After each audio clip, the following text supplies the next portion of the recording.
Hello, welcome back to my YouTube channel DM Shivam IAS। So dear student, पिछले video में हमने जो environmental geography है इसको एक ही वीडियो में कंप्लीट करने की कोशिश की थी, बट हो नहीं पाया समय के अभाव में। तो आज तो पिछले वीडियो में हमने ये प्रश्न किया था हरित गृह प्रभाव, ग्रीन हाउस इफेक्ट को। और आज हम कवर करेंगे प्रश्न नंबर 15 से। और ये वीडियो ज़्यादा इंपॉर्टेंट होने वाला है क्योंकि इसमें समझने वाली ज़्यादा चीज़ें हैं। पिछले वीडियो से ज़्यादा इंपॉर्टेंट है, ये थोड़ा सा ज़्यादा इंपॉर्टेंट है। पिछले वाले में तो इंपॉर्टेंट है ही, ये ज़्यादा इंपॉर्टेंट है, तो इसको मिस नहीं करेंगे, ठीक है। तो चलिए शुरू करते हैं अपना। तो पहला प्रश्न 15 नंबर प्रश्न है, पर्यावरण प्रबंधन के विकास हेतु पर्यावरण विभाग द्वारा किए गए कार्यों का वर्णन कीजिए। ठीक है। अब पर्यावरण को बचाने के लिए जो पर्यावरण जितने सारे विभाग हैं उनके द्वारा क्या प्रयास किए गए हैं, उनके कार्यों का वर्णन करना है, ठीक है। तो ठीक है। पर्यावरणीय समस्याओं के प्रति बढ़ती सजगता के फलस्वरूप भारत सरकार ने 1985 में पर्यावरण वन और वन्य जीव मंत्रालय की स्थापना की। ठीक है, ये स्थापना की। यह मंत्रालय राष्ट्रीय व अंतर्राष्ट्रीय संस्थाओं के सहयोग से पर्यावरण प्रबंधन एवं संरक्षण से जुड़े अनेक कार्य एवं कार्यक्रम संचालित करता है। इस मंत्रालय की अग्रलिखित जिम्मेदारी है, मतलब आगे लिखी जो जिम्मेदारियां हैं, देखिए। पहला है जल एवं वायु प्रदूषण नियंत्रण, फिर पर्यावरण संरक्षण, फिर जैव मंडल रिजर्व कार्यक्रम। ठीक है, ये सब विभाग हैं जिन उसके बाद फिर राष्ट्रीय वन नीति और विभाग, भारतीय वन सेवा तथा उच्च संस्थाओं में वन आरक्षित शोध कार्य में प्रोत्साहन एवं सहयोग, राष्ट्रीय भूमि उपयोग तथा बंजर भूमि विकास, केंद्रीय गंगा प्राधिकरण द्वारा नदी कार्य योजना में सहयोग, फिर है जंगल संवर्धन नीति निर्धारण, फिर है 9वां जो है वनस्पति एवं वन्य जीव संरक्षण तथा सर्वेक्षण। ठीक है, तो ये बहुत सारे इंपॉर्टेंट चीजें थी जो एक ही प्रश्न के भाग हैं, तो इसको जरूर से एक बार पढ़ लीजिएगा, ठीक है। और प्रश्न नंबर 16 है, भारत की प्रमुख पर्यावरणीय समस्याएं क्या हैं, बताइए। देखिए, वन विनाश से उत्पन्न समस्याएं हैं, भूमि क्षरण और मृदा प्रदूषण की समस्याएं हैं, प्राकृतिक आपदाओं की समस्या है, वायु एवं जल प्रदूषण की समस्या सबसे इंपॉर्टेंट आप देखते होंगे, मरुस्थलीकरण की समस्या है, फिर है उत्खनन कार्य से उत्पन्न समस्याएं, फिर है उद्योगों से उत्पन्न समस्याएं, महानगरीकरण की समस्याएं, नदी घाटी परियोजना से उत्पन्न समस्याएं, फिर है जनसंख्या वृद्धि, बढ़ती गरीबी, अशिक्षा आदि की समस्याएं, फिर है भारतीय जीव पद्धति के अवनयन से उत्पन्न समस्याएं, फिर है आतंकवाद, नक्सलवाद, वर्ग संघर्ष और धार्मिक उन्माद से उत्पन्न समस्याएं। ठीक है, ये सब समस्याएं थी, पर्यावरण से संबंधित समस्याएं थी, इनको जरूर से जरूर आप याद रखें। इसके बाद है फिर प्रश्न नंबर 17 जो है, पर्यावरण प्रबंधन के प्रमुख पक्षों का वर्णन कीजिए। ठीक है, पर्यावरण प्रबंधन के पक्ष के प्रकृति और मानव के संबंधों से जुड़े हैं। परिवर्तनों के परिप्रेक्ष्य में पर्यावरण प्रबंधन के निम्नलिखित पक्ष हैं, जैसे मनुष्य द्वारा सामाजिक आर्थिक विकास का ढांचा, पर्यावरण की गुणवत्ता का परिरक्षण करना, फिर पर्यावरण बोध एवं जन चेतना, फिर अवक्रमित पर्यावरण का पुनर्जन्म, फिर है पर्यावरण शिक्षा एवं प्रशिक्षण का प्रबंधन करना। ठीक है, उसके बाद फिर उत्पादन की प्रौद्योगिकी में परिवर्तन तथा सुधार करना, पर्यावरण अवनयन या एवं प्रदूषण नियंत्रण, ये पॉइंट समझ गए होंगे। फिर संरक्षण तकनीकी का विकास, कैसे कैसे पर्यावरण को बचाना, उसकी तकनीकी टेक्नोलॉजी का विकास, प्रतिरक्षा संबंधी तकनीकी का विकास, फिर है पर्यावरणीय गुणवत्ता का मूल्यांकन करना। ठीक है, तो ये सब प्रबंधन के प्रमुख पक्ष हैं।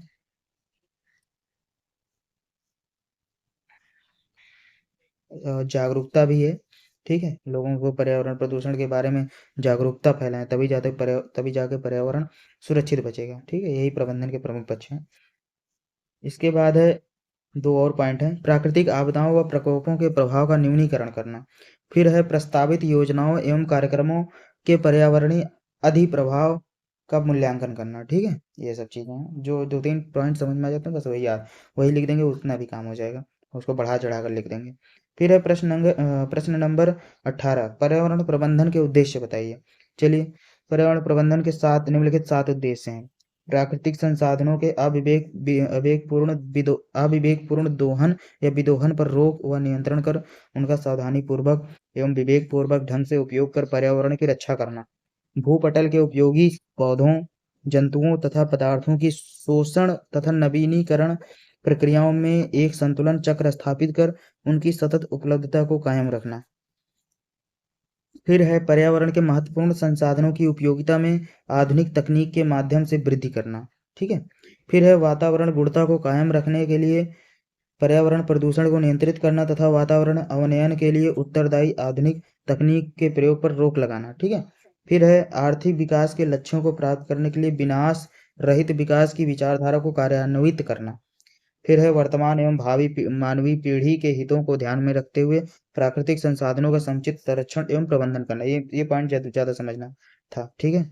विश्व में तीव्र जनसंख्या वृद्धि दर पर नियंत्रण कर प्राकृतिक संसाधनों पर बढ़ते मानवीय दबाव को कम करना, ये भी इंपॉर्टेंट है। ठीक है। ये दोनों समझ में आ ही गए होंगे, ये देख लीजिए एक बार। ठीक है। फिर है प्रश्न संख्या 19।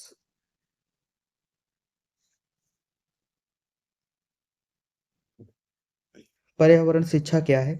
इसके उद्देश्यों को स्पष्ट कीजिए। देखिए, इसको अगर पढ़ना हो तो पढ़ लेंगे, क्योंकि इसको बताने से ही सबसे ज़्यादा लाभ है। पर्यावरण की शिक्षा क्या मतलब क्या है? हमारे चारों तरफ वातावरण जो है, उनको उनके संरक्षण करना, उनका उचित उपयोग करना। ठीक है। उनको संरक्षण करने के लिए जागरूकता पैदा करना। ठीक है। और उतना ही उपयोग करना जितना कि उपयोग में हो, बाकी उसको धीरे धीरे, मतलब उसका दोहन ना करें। ठीक है। और तभी जाके पर्यावरण शुद्ध रहेगा और हमारे लिए चीजें उपलब्ध रहेंगी, और हम स्वच्छ वायु, स्वच्छ जल और स्वच्छ वातावरण की कामना कर पाएंगे। ठीक है। ये उद्देश्य है। इसको बढ़ा चढ़ा के आप लिख सकते हैं, बाकी पढ़ लेंगे आप। ठीक है। पढ़ लेंगे आप इससे।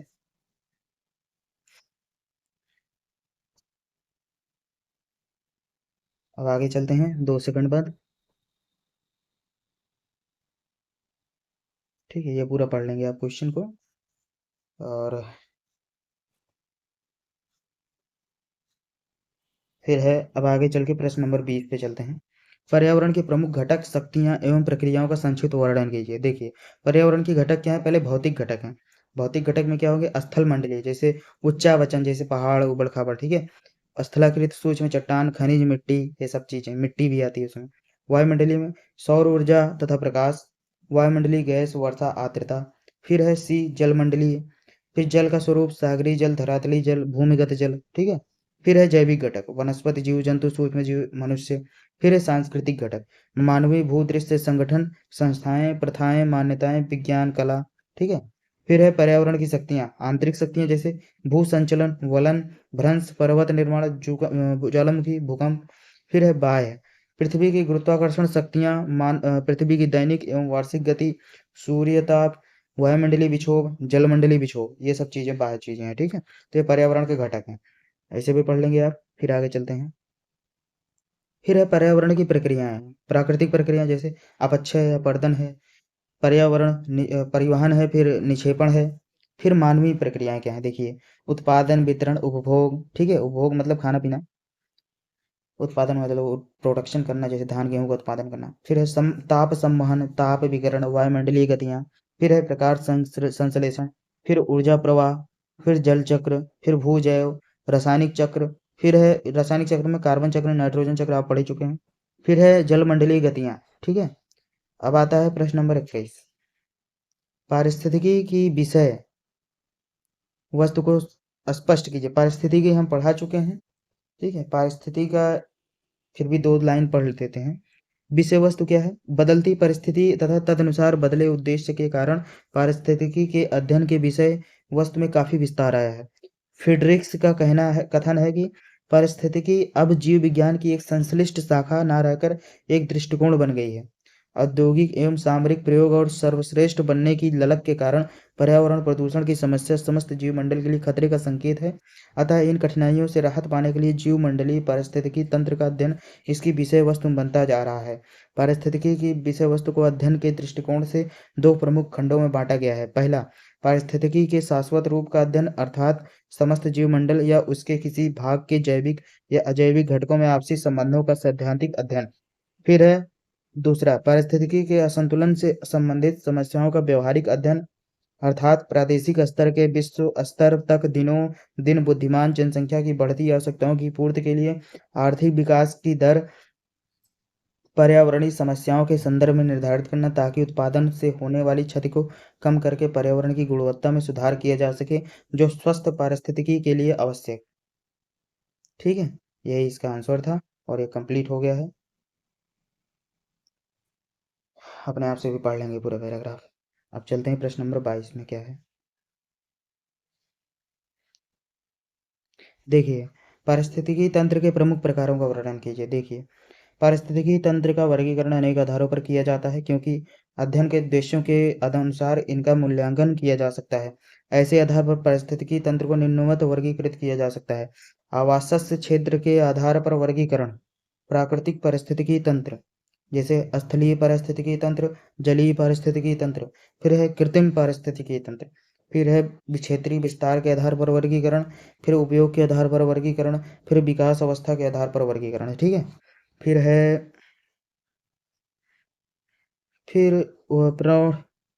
ओरिजिनल पेज आ गया, सॉरी। चलिए, पृथ्वी नजर तो आ ही रहा है।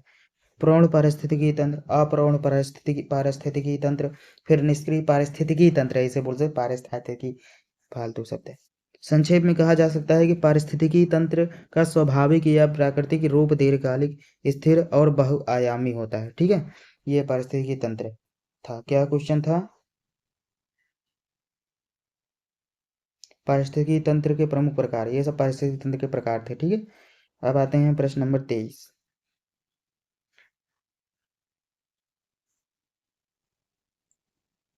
पारिस्थितिकी तंत्र की विशेषताएं क्या हैं?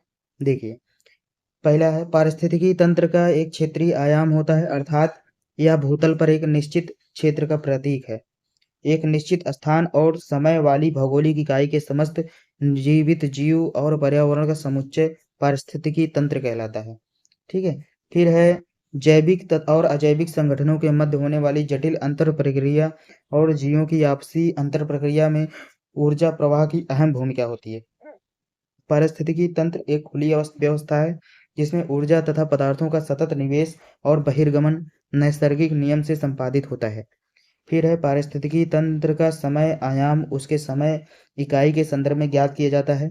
पारिस्थितिकी तंत्र का क्षेत्रीय आयाम संपूर्ण पृथ्वी से लेकर एक तालाब या खेत तक व्यक्त किया जाता है। एक पॉइंट और बचा है इसमें।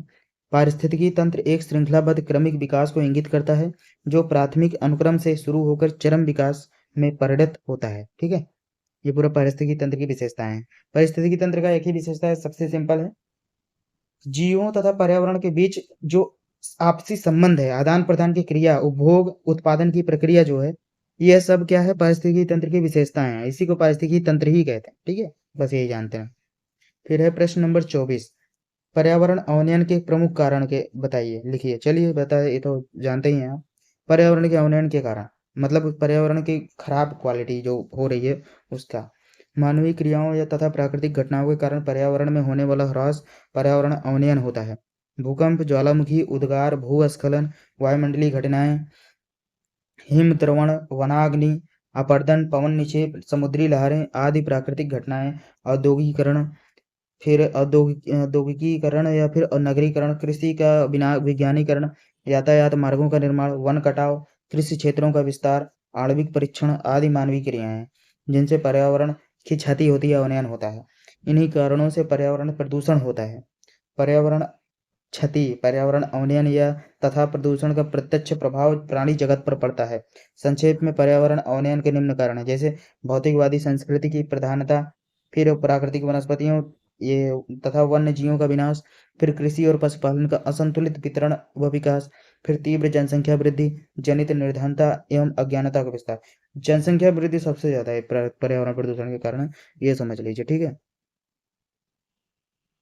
आगे आप ओरिजिनल में और क्या है, तीव्र औद्योगिक विकास और संसाधनों का दुरुपयोग, अनियंत्रित नगरीकरण, यातायात के साधनों का तेजी से विस्तार एवं वृद्धि, ऊर्जा के साधनों का अधिक उपयोग, स्वच्छ प्रौद्योगिकी का विकास न होना, पर्यावरणीय नैतिकता की उपेक्षा, प्राकृतिक कारक जैसे भूकंप, ज्वालामुखी उद्गार, वायुमंडलीय उद्गार, वनाग्नि, हिमद्रवण, ओला, अपरदन, पवन निक्षेप, सुनामी, चक्रवात, अतिवृष्टि, अनावृष्टि तथा समुद्री लहरें व ज्वार भाटा आदि पर्यावरण के लिए हानिकारक पेड़ पौधों, चटक चांदनी अथवा गाजर घास, यूकेलिप्टस, जलकुंभी, लैंटाना, सदाबहार अथवा बेहया है, बेहया। फिर है जल जल चक्र को स्पष्ट कीजिए। ठीक है।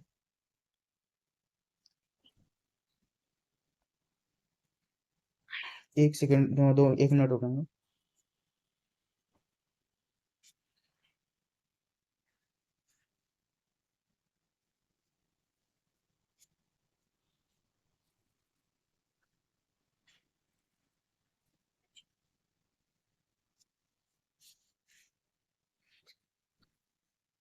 हाँ, जल चक्र को, ये इंपॉर्टेंट प्रश्न है।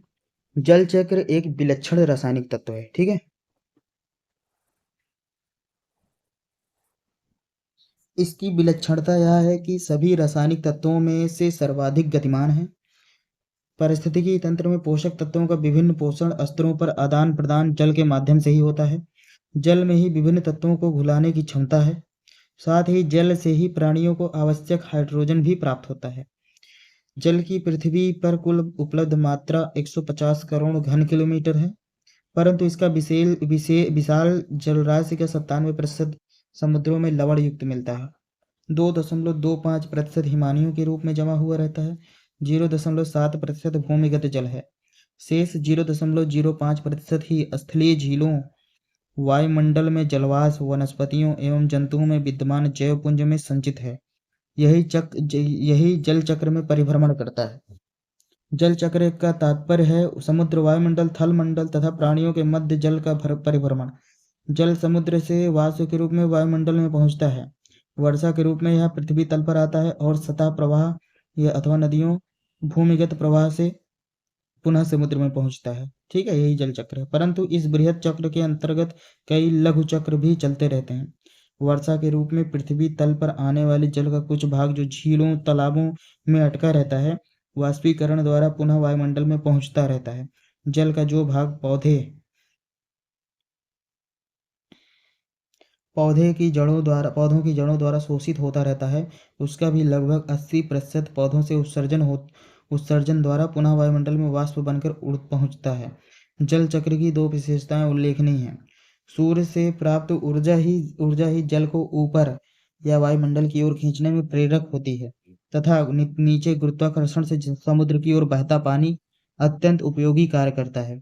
इसी से जैवमंडल में प्राणियों के प्रतिरूप तथा जैव जगत का विकास नियंत्रित होता है। पौधों की जड़ों द्वारा जब जल का शोषण होता है तो उसके हाइड्रोजन अणु प्रकाश संश्लेषण द्वारा उसकी संरचना में समाविष्ट हो जाते हैं, परंतु लगभग 80% जल प्रवाहित होता हुआ पौधों की उत्सर्जन प्रक्रिया को चालू करता है। इस प्रकार उत्सर्जन प्रक्रिया में प्रवाहित होने वाले जल की वास्तविक मात्रा में क्षेत्रीय भिन्नता मिलती है, क्योंकि यह वायुमंडल द्वारा वाष्प धारण की क्षमता पर निर्भर करता है। वाष्प धारण क्षमता सामान्यतः विषुवत रेखा की ओर बढ़ती तथा ध्रुवों की ओर घटती जाती है। स्पष्ट है कि जल चक्र का सर्वाधिक महत्वपूर्ण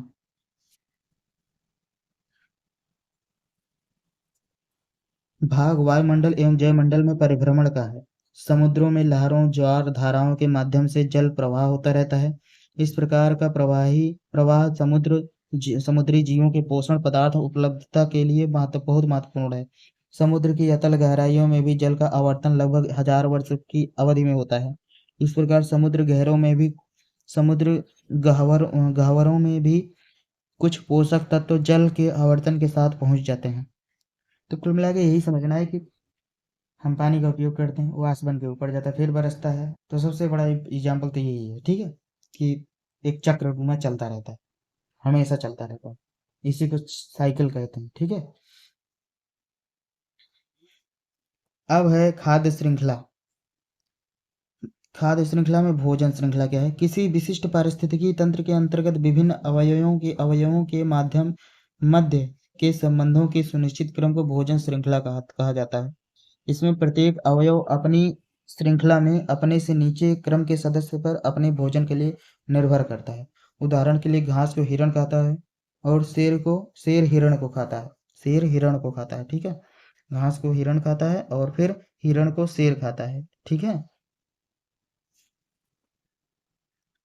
भोजन श्रृंखला के प्रकार। किसी विशिष्ट पारिस्थितिकी तंत्र के अंतर्गत सामान्य रूप से 3 प्रकार की भोजन श्रृंखलाएं पाई जाती हैं। ये हैं परभक्षी भोजन श्रृंखला। परभक्षी भोजन श्रृंखला में क्या है? वह भोजन श्रृंखला जो किसी प्राथमिक उपभोक्ता अथवा शाकाहारी से आरंभ होती है तथा किसी अंतिम मांसाहारी उपभोक्ता पर समाप्त होती है तथा जिसके मध्य खाने एवं स्वयं के खा लिए जाने की प्रक्रिया निहित रहती है, परभक्षी भोजन श्रृंखला कहलाती है। जैसे टिड्डी को मेढक ने खाया, मेढक को सांप ने, सांप को मोर ने खाया। ठीक है, ये परभक्षी भोजन श्रृंखला थी। अब है परजीवी भोजन श्रृंखला। इस प्रकार की भोजन श्रृंखला का आरंभ भी एक प्राथमिक उपभोक्ता से ही या शाकाहारी से ही होता है, परंतु इस प्रकार की श्रृंखला में उपभोक्ता का आकार प्रत्येक अनुवर्ती क्रम पर घटता जाता है। बड़े पशु को मेजबान एवं सबसे छोटे छोटे को परजीवी कहा जाता है। परजीवी, ठीक है, परजीवी कहा जाता है। इसमें जैसे होता है, पेड़ पौधे से जो उत्पादन करते हैं उसको तो हम जैसे मनुष्य खाते हैं, फिर हम जो मनुष्य पोषक तत्व और जो हमारे में जो पोषक तत्व उससे ग्रहण करते हैं उसको सूक्ष्म जीव खा जाते हैं। जैसे हमारे पेट में कुछ राउंड वर्म, गोल कृमि है ना, चपटे कृमि, ये सब खा जाते हैं, तो ये परजीवी है। तो मृतजीवी भोजन श्रृंखला क्या है? इस प्रकार की भोजन श्रृंखला के अंतर्गत ऊर्जा का प्रवाह मृत कार्बनिक पदार्थों से आरंभ होती है तथा सूक्ष्म जीवों तक जाता है। जैसे मृत कार्बनिक पदार्थ जीवाणु, कोप पार्ट। जैसे कोई भी पत्ती सड़ गल रही है तो उस पे देखते हैं बहुत सारे बैक्टीरिया, फंजाई या फिर कवक पाए जाते हैं। इनको मृतजीवी भोजन श्रृंखला कहते हैं। ठीक है,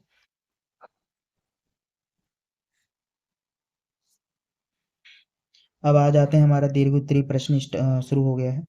देखिए, पर्यावरण प्रबंधन से क्या आशय है? पर्यावरण प्रबंधन के उपागम एवं प्रमुख सिद्धांतों का पूर्ण कीजिए।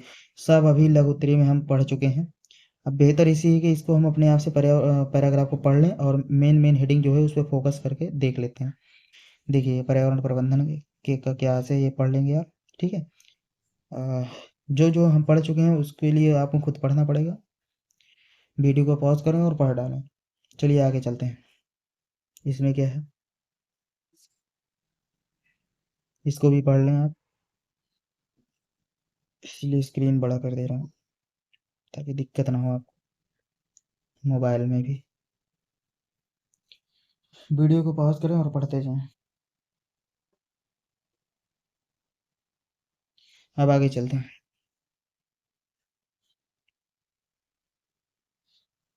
ठीक है, इसको भी पढ़ लेंगे आप।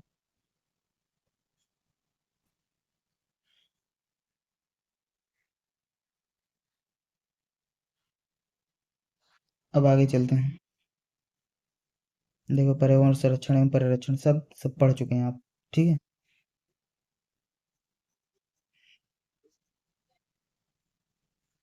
चलिए आगे चलते हैं और इसको पढ़ें पूरा। देखिए, पर्यावरण प्रबंध के उपागम क्या है? उपागम हम जरूर पढ़ लेते हैं, इसको भी पढ़ ही चुके हैं लेकिन फिर भी पढ़ लेते हैं। जाति संरक्षण क्या है? जाति संरक्षण मतलब कोई जैसे शेर, बाघ, इनकी जातियां विलुप्त हो रही हैं, इनको संरक्षण करने के उपाय, जैसे वन्य जीव अभयारण्य, राष्ट्र बाघ, क्या कहते हैं, टाइगर रिजर्व। ठीक है, ये सब चीजें। फिर निवास से संरक्षण में मतलब जैसे क्या होता है कि जहां पर उनका प्राकृतिक आवास है, जैसे जंगल में बाघ रहता है तो इसी जंगल को ही टाइगर रिजर्व बना दो। ठीक है, वहां पे लोगों का आना जाना कम हो जाएगा और बाघ वहां पे सुरक्षित रहेंगे। बस यही बात है। ठीक है, उनको भोजन भी उपलब्ध करा दिया जाएगा। फिर भूमि उपयोग संरक्षण। चलिए आगे चलते हैं, पहले देख लेते हैं भूमि उपयोग संरक्षण में क्या है। अ,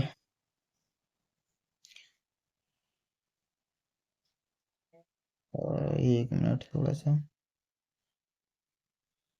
जैसे मान लीजिए जंगल का कोई थोड़ा सा मतलब पड़ती जमीन है, तो वहां पर मतलब कृषि भूमि जो बना लेते हैं या फिर आवास बना लेते हैं, उनका जो है वहां पे उपयोग ना करना, उस जमीन का उपयोग ना करना, मतलब उस जमीन का संरक्षण करना। ठीक है, कि ताकि वहां पे लोग घर ना बना पाए, नहीं तो वहां पे मानव एक्टिविटी हो जाएगी तो जीव जंतु जो है उनके बीच कॉन्फ्लिक्ट होता रहेगा। जैसे आजकल आजकल आप सुनते ही रहते हैं, केरल में किसानों और हाथियों में मतलब कॉन्फ्लिक्ट हो गया है। ठीक है, तो हाथी जो है खेतों में घुस आए हैं, तो ये सब चीजें उस भूमि उपयोग संरक्षण पर निर्भर करती है। तो जंगलों को संरक्षित करना। ठीक है, तो यही सब चीजें हैं। फिर है सृजनात्मक संरक्षण।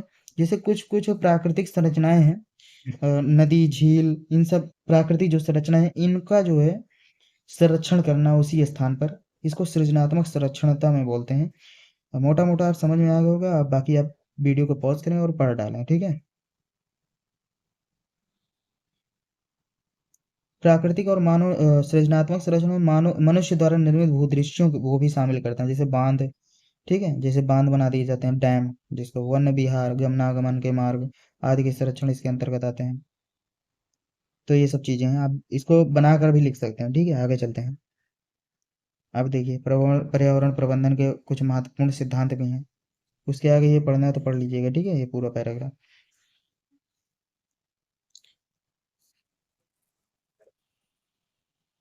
अब आगे चलते हैं। ये सब सारे सिद्धांत हैं, इसको भी पढ़ लेंगे आप।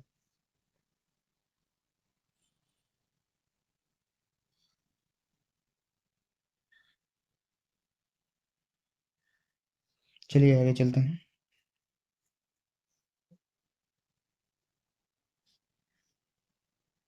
इसको भी पढ़ें आप। 5 सेकंड बाद वीडियो को आगे बढ़ाएंगे।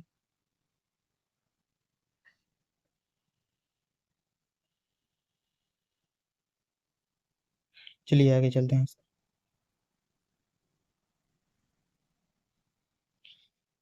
फिर ये लाइन, आखिरी लाइन पढ़ लेंगे। फिर इसके बाद है हमारा पारिस्थितिकी तंत्र से आप क्या समझते हैं, इसके विभिन्न घटकों का वर्णन कीजिए। देखिए, ये सब चीज़ें आप पढ़ी पढ़ी हो चुकी हैं। इसी वजह से मैं बोल रहा था कि लघु उत्तरी तक ज़्यादा मेहनत कर लें, फिर आपको ज़्यादा पढ़ना नहीं पड़ेगा। ठीक है, लेकिन आप फिर भी इसको पढ़ लेंगे, पढ़ना जरूरी है। फिर है इसमें कुछ लेखक है पारिस्थितिकी तंत्र में।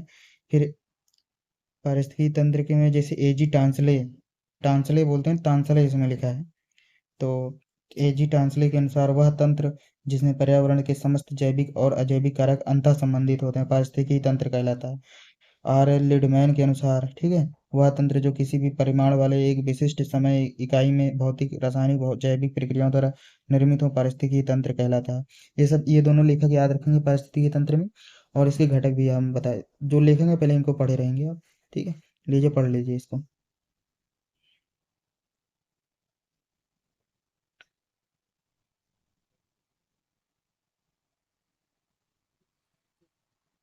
चलिए, पारिस्थितिकी तंत्र के अब घटक पढ़ लेते हैं, क्या क्या है। जैविक घटक, अजैविक घटक, ठीक है, ये सब सारी चीजें आप पढ़ चुके हैं। बेहतर इसी में है कि आप इसे एक दोबारा पढ़ लें, बस काम खत्म।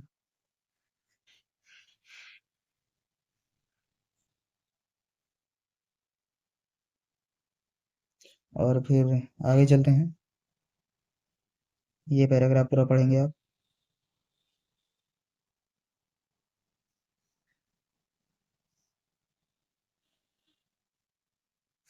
फिर आगे चलते हैं 2 सेकंड बाद। देखिए, जै अजैविक घटक में क्या है, जैसे अकार्बनिक पदार्थ है, कार्बनिक पदार्थ है, सारी चीजें आप पढ़ चुके हैं। फिर भौतिक वातावरण में भी आ जाएगा, भौतिक वातावरण भी है। ठीक है, पहले इसको पढ़ेंगे आप।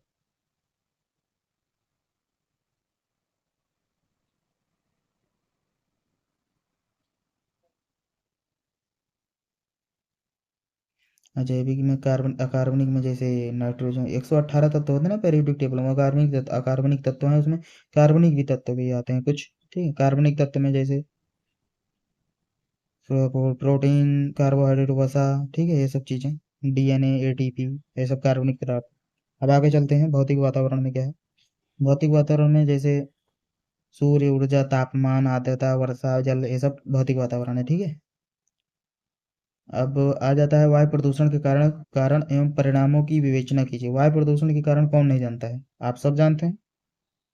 ठीक है, इसको परिभाषित जैसे हैस्केथ के अनुसार, वायु में ऐसे बाह्य तत्वों की उपस्थिति जो मनुष्य के स्वास्थ्य अथवा कल्याण हेतु हानिकारक हो, वायु प्रदूषण कहलाता है। ठीक है, ये कुछ लेखक के अनुसार वायु प्रदूषण बता देंगे। उसके बाद फिर वायु प्रदूषण क्या है तो आप जानते हैं, जैसे कार्बन डाइऑक्साइड का अधिक मात्रा में आ जाना, ठीक है, सल्फर डाइऑक्साइड, ओजोन परत का क्षरण, ये सब वायु प्रदूषण के कारण ही तो है। ठीक है, फिर, गाड़ी मोटर वाहनों का धुआं जो है, इसमें लेड पाया जाता है, ये सब मानव स्वास्थ्य के लिए हानिकारक ही है, तो यही वायु प्रदूषण है। फैक्ट्रियों से निकलने वाला गंदा धुआं, ठीक है, फैक्ट्रियों से निकलने वाला गंदा पानी भी, इसको पहले पढ़ लेंगे आप। फिर वायु प्रदूषण के कारक भी हम देख लेंगे। चलिए अब देखते हैं। देखिए, औद्योगिक कारखाने, अब इसके बारे में क्या ही बताएं। ठीक है, सब जानते हैं औद्योगिक कारखाने। वीडियो को पॉज करें और पढ़ लें। क्लोरोफ्लोरोकार्बन, ठीक है, रेफ्रिजरेटर से निकलने वाला क्लोरोफ्लोरोकार्बन ओजोन क्षरण करता है, ये सब वायु प्रदूषण के कारक ही तो हैं। फिर आगे चलते हैं। चलिए इसको भी पूरा पेज पढ़ेंगे। फिर दहन, दहन मतलब जलाना, कूड़ा करकट जलाते हो आप, ठीक है। फिर विस्फोटक पदार्थों जैसे पटाखे उटाखे, ये सब क्या है, इन सब चीजों से भी वायु प्रदूषण होता है, सब पता ही है। आगे चलते हैं। ठीक है, ये पूरा पढ़ लेंगे आप, पूरा पैराग्राफ।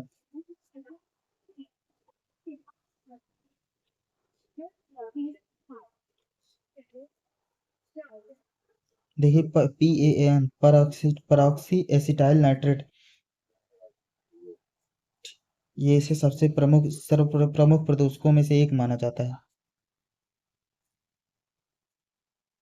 ये आखिरी लाइन पढ़ दे रहा हूँ, पैन वाला।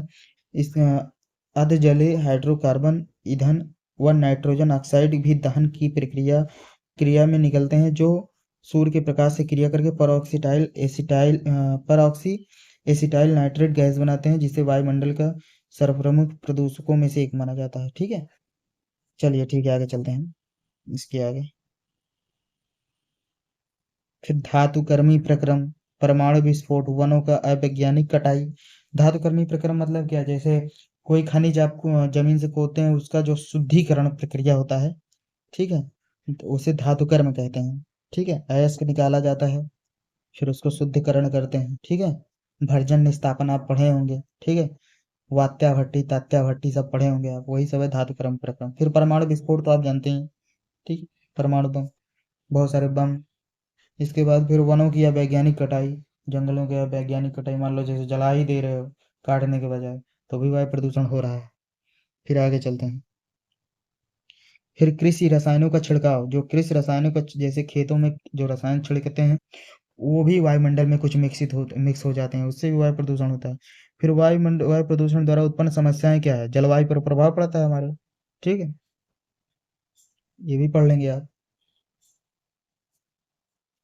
फिर आगे चलते हैं 2 सेकंड बाद। चलिए, फिर मानव स्वास्थ्य पर प्रभाव पड़ता है वायुमंडल, जब वायु प्रदूषण होता है तो मानव स्वास्थ्य पर प्रभाव पड़ता है, ये भी पढ़ लेंगे आप अगर पढ़ना है तो। बाकी हेडिंग जान जान जाएंगे तो वैसे भी पढ़ डालेंगे सब आप। ठीक है, मानव स्वास्थ्य पर प्रभाव पड़ता है, ये वायु प्रदूषण हो चाहे जल प्रदूषण हो, जो भी प्रदूषण हो, सबसे मानव स्वास्थ्य पर प्रभाव पड़ता ही है। ठीक है, जलवायु पर प्रभाव पड़ता है। फिर आगे आ जाते हैं हम, मानव स्वास्थ्य पर प्रभाव पढ़ लेंगे आप। 3 सेकंड बाद आगे चलते हैं।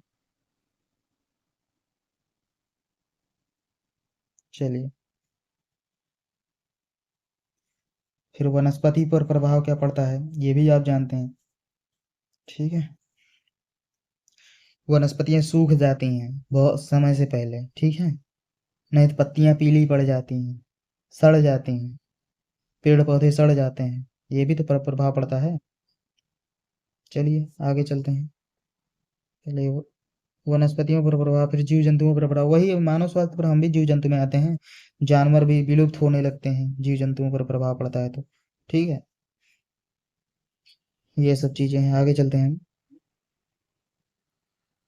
देखो, ओजोन परत के क्षयीकरण एवं उसके दुष्परिणामों को बताइए, ये भी हम बता दे रहे हैं एक लाइन में, बाकी आपको पढ़ना है तो पढ़ें। जैसे क्लोरोफ्लोरोकार्बन, ठीक है, इसका जो रेफ्रिजरेटर से निकलता है, और बहुत सारे कार्बन डाइऑक्साइड हैं, ठीक है, ये सब सल्फर डाइऑक्साइड, ये सब जाके ओजोन परत से क्रिया करते हैं, और जिससे ओजोन परत जो है उसमें छिद्र होता जा रहा है, जिससे ये होता है कि पराबैंगनी किरणें जो छन के आती हैं ओजोन परत से, सूर्य की पराबैंगनी किरणें, वो छनने के बजाय डायरेक्ट पृथ्वी पर आ रही हैं, जिससे त्वचा का कैंसर हो जाता है। ठीक है, जीन परिवर्तन हो जाता है पराबैंगनी किरणों से, मानव का जीन परिवर्तन हो जाएगा, तो शरीर में विकार, जो अगला संतान होगा शरीर में या तो उसी समय विकार हो जाएगा, या फिर संतान में विकार हो जाएगा, रोग से ग्रस्त रहेगा। ठीक है, ये सब चीज़ें जो हैं पराबैंगनी किरणों के नुकसान है। ओजोन परत क्षय होगी तो जो ज़्यादा तापमान बढ़ेगा, ग्रीन हाउस इफेक्ट भी पड़ता है, इससे बढ़ेगा। ठीक है, ये ओजोन परत के क्षयीकरण और क्षयीकरण की प्रक्रिया हो गई, और उसके दुष्परिणाम भी मैंने बता दिए। अब बाकी पढ़ना है आपको, पढ़ लेंगे आप। ठीक है, ये है पूरा पैराग्राफ।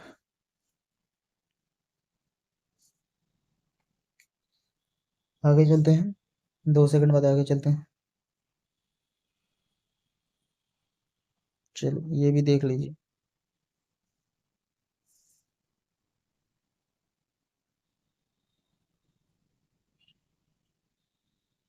अब आगे चलते हैं, वही सब बातें बताई जाएंगी। ठीक है।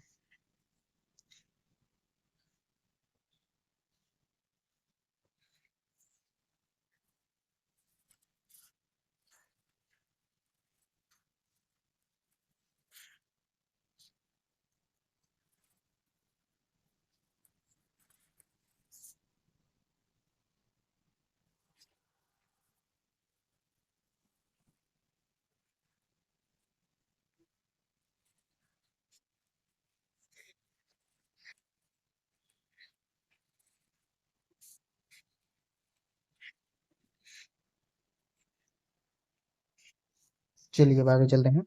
पारिस्थितिकी तंत्र में ऊर्जा प्रवाह की भूमिका को स्पष्ट कीजिए। ठीक है, चलिए ये पढ़ना इंपॉर्टेंट है, मैं पढ़ूंगा इसको और इसको समझा भी दूंगा। ठीक है। किसी भी पारिस्थितिकी तंत्र की क्रियाशीलता उसमें ऊर्जा प्रवाह प्रतिरूप पर निर्भर करती है। किसी पारिस्थितिकी तंत्र में प्राणियों की संख्या तथा विविधता तथा उनके जीवित रहने की संभावना उसके जैविक प्रभाव में ऊर्जा प्रवाह पर आश्रित होता है।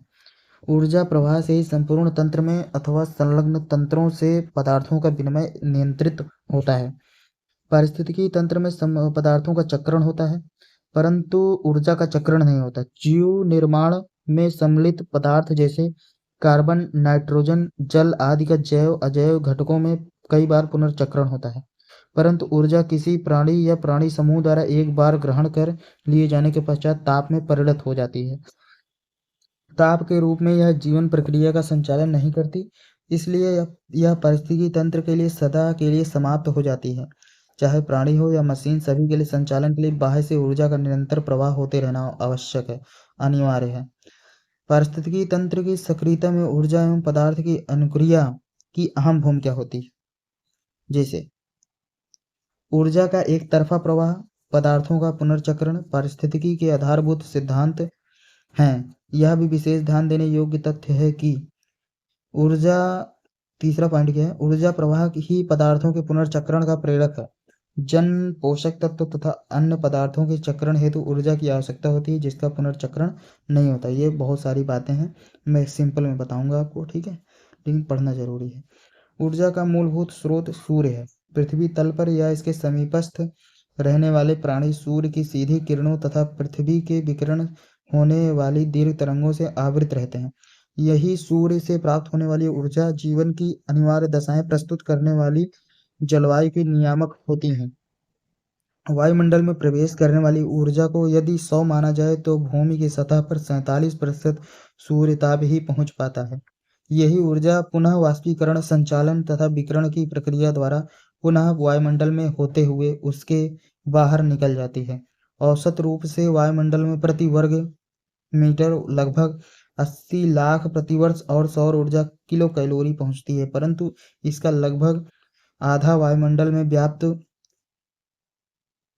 वाष्प बादल आदि सोख लेते हैं। अतएव पृथ्वी के स्वपोषी पौधों के स्तर तक पहुंचने वाली सौर ऊर्जा 10 से 20 लाख किलो कैलोरी प्रतिवर्ष प्रति वर्ग मीटर होती है।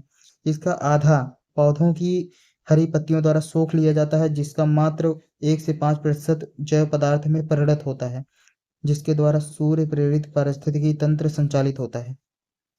ऊर्जा का प्रवाह पौधों से जंतु एवं मानव में प्रवेश करता है, परंतु प्रवाह के हर स्तर पर यह क्षीण हो जाता है, क्योंकि इसका कुछ अंश ताप में बदलता जाता है। इस क्रम में सूर्य से पृथ्वी की ओर जाने वाली ऊर्जा 50 लाख किलो कैलोरी या प्रतिवर्ष प्रति वर्ग मीटर वायुमंडल से छनकर मात्र 10 लाख पेड़ों से छनकर 5 लाख 10 लाख, फिर पेड़ों से छनकर 5 लाख, पत्तियों से छनकर 2000, शाकाहारी जंतुओं से बचकर 200 तथा मांसाहारी जंतुओं के शोषण के पश्चात मात्र 40 किलो कैलोरी प्रतिवर्ष प्रति वर्ग मीटर रह जाती है। इस प्रकार हर स्तर पर 80 से 90% ऊर्जा ताप में परिणत हो जाती है तथा अगले स्तर के लिए मात्र 10 से 20% शेष रह जाती है। तथापि हर स्तर पर यह ऊर्जा बहुत उपयोगी कार्य संपन्न करती है। यह जीवमंडल का तापमान सहनीय स्तर पर बनाए रखती है। दूसरा क्या है, जल चक्र तथा मौसम दशाओं का संचालन एवं नियमन करती है। यदि वायुमंडल का तापमान कुछ डिग्री सेंटीग्रेड बढ़ गया या घट गया जाए तो जलवायु दशाओं में व्यापक हेरफेर हो जाता है। या तो अधिक ठंड से हिमानियों का विस्तार हो जाएगा और शीत एवं शीतोष्ण कटिबंध के क्षेत्र मानव निवास के लिए या तथा विभिन्न प्रकार के अन्य प्राणी पौधों एवं जंतुओं के लिए बेकार हो जाएगा अथवा अधिक गर्मी पाकर हिमानी पिघल जाएंगे जिससे समुद्र का जल स्तर ऊपर उठ जाएगा और अनेक समुद्री तटीय मैदानी क्षेत्र एवं उनकी आबादी डूब जाएगी। विभिन्न स्तरों से गुजरते हुए सूर्य तप की प्रकृति में भी परिवर्तन आ जाता है। उदाहरण के लिए वायुमंडल की ओजोन परतों से गुजरते समय लघु तरंग की पराबैंगनी किरणों का शोषण हो जाता है। उसी प्रकार पौधों की हरी पत्तियां नीली एवं लाल किरणों को सोखती हैं जो प्रकाश संश्लेषण द्वारा जैव पदार्थ के रूप में संभाव्य ऊर्जा के रूप में बहुत उपयोगी हो जाती है। सूर्य से वायुमंडल में प्रवेश करने वाले तथा पौधों को प्राप्त होने वाली कुल सूर्य तप या प्रकाश का लगभग आधा पेड़ सोख लेते हैं। इसका 1 से 5% पौधों द्वारा भोजन ऊर्जा में परिणत कर दिया जाता है। पौधों द्वारा प्रकाश का संश्लेषण एकल प्राथमिक उत्पादन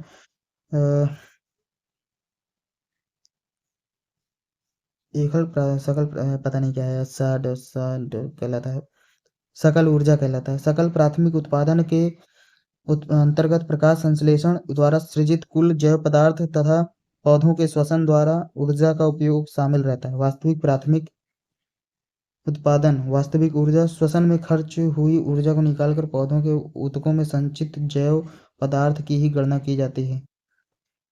एक काम करें, ये फालतू की चीजें हैं, मैं बता देता हूँ आपको खुद ही। ठीक है, आप एक चित्र ड्रॉ करेंगे जिसमें होगा कि जैसे पेड़ पौधों को जब कोई प्रथम जीव खाता है उसे, ठीक है, तो पहले तो पेड़ पौधों में 100% ऊर्जा रहती है। अब अब जो ऊर्जा जो उसमें जाएगी जीव जंतु में, जैसे मान लो पेड़ घास में 100% ऊर्जा है और उसको टिड्डी ने खाया, ठीक है, टिड्डी ने खाया तो जो उसमें 100% ऊर्जा रहेगी वह मात्र अब टिड्डी में केवल 10% ऊर्जा ही आएगी। बाकी जो पेड़ पौधे में 90% ऊर्जा रहेगी वो ताप में बनकर परिवर्तित होकर वातावरण में विलीन हो जाएगी और इसके पास 10% ऊर्जा ही आएगी। ठीक है, अब ये मान लीजिए टिड्डे में जो है अब उसके लिए 100% वो ऊर्जा है। ठीक है, अब इसको कोई जैसे मान लो मेढक खाया तो मेढक में अब उसका 10% आएगी ऊर्जा, फिर वो उसके लिए समझ समझ लो 100% हो जाएगी। फिर उसको सांप ने खाया तो उसका 10% आएगा। ठीक है, तो ऊर्जा की मात्रा लगातार घटते हुए जाती है। ठीक है, इसी तरह ऊर्जा का चक्र होता है, मतलब चक्र नहीं इसकी श्रृंखला होती है। जो प्रश्न था हमारा क्या था, पारिस्थितिकी तंत्र में ऊर्जा के प्रवाह को भूमिका को स्पष्ट कीजिए। ठीक है, यही था, बाकी ये सब फालतू की चीजें हैं। बाकी आपको ये पैराग्राफ और पढ़ना है पढ़ लीजिए क्योंकि दिमाग का दही होगा। ठीक है, सिंपल सा भाषा में मैंने जो बताया वही मतलब है। ठीक है, और चित्र भी बना देंगे एक तो आराम से हो जाएगा प्रश्न पूरा। ठीक, चलिए प्रश्न नंबर 6, पारिस्थितिकी तंत्र की संरचना का वर्णन कीजिए। देखिए ये भी सब पढ़ चुके हैं, पारिस्थितिकी तंत्र की संरचना जैसे वातावरण, फिर जीव जंतु उसी में रहने वाले और उसमें खाद्य श्रृंखला खाद्य जाल सबका यही जो है। चलिए इसको पढ़ देते हैं, पैराग्राफ कुछ इंपॉर्टेंट है। जैसे एक क्षेत्र विशेष में विकसित हुआ व्यवस्था जिसमें विभिन्न प्रकार के जीव अजैविक तत्वों से अन्योन्य क्रिया करके विकसित होते हैं पारिस्थितिकी तंत्र कहलाता है। समस्त पृथ्वी जिस पर जैविक एवं अजैविक घटक निरंतर क्रिया प्रतिक्रिया करते रहते हैं एक बृहद पारिस्थितिकी तंत्र है, अर्थात जीवमंडल भी एक बृहद एवं आधारभूत पारिस्थितिकी तंत्र है। ठीक है, अब पारिस्थितिकी तंत्र की संरचना क्या है, कोरमांडी के शब्दों में किसी क्षेत्र विशेष में पाए जाने वाले अजैविक भौतिक रासायनिक पर्यावरण तथा पादप जंतु व एवं सूक्ष्म जीवों का समूह मिलकर एक पारिस्थितिकी व्यवस्था या पारिस्थितिकी तंत्र की संरचना करते हैं। बस यही है, एक कोई क्षेत्र है जैसे एक जंगल है और उसमें बहुत सारे जीव जंतु, उसमें बहुत सारा अगर मतलब थोड़ा सा घास फूस, थोड़ा सा जीव जंतु और उसमें थोड़ा सा पानी, कोई तालाब होगा भी होगा ना, कोई या फिर जलाशय होगा, ये सब चीजें इस उसमें पड़ने वाले जीव ये सब पारिस्थितिकी तंत्र है। उनको वहां की उपस्थित वायु से इन जंतुओं का आदान आदान प्रदान होता रहेगा, आपसी संबंध रहता है, यही पारिस्थितिकी तंत्र है। ठीक है, और कोरमांडी के शब्दों में बोल देंगे। इसके बाद जैविक घटक में जीव जंतु आ जाएंगे। ठीक है, फिर आगे चलते हैं, पहले इसको पढ़ लेंगे आप क्योंकि होता है गड़बड़ हो जाएगी तो। ठीक है, ये पढ़ लेंगे आप, चलते हैं आगे। फिर जैविक घटक में देख लेंगे आप, जैविक घटक में उत्पादक क्या होते हैं, जैसे जैविक घटक है ये पहले। उत्पादक में मतलब क्या हो, जैसे पेड़ पौधे, ठीक है, घास फूस, ये उत्पादक में आ जाएंगे। जैविक घटक में जीव जंतु भी आएंगे। ठीक है, उत्पादक में पढ़ लेंगे आप।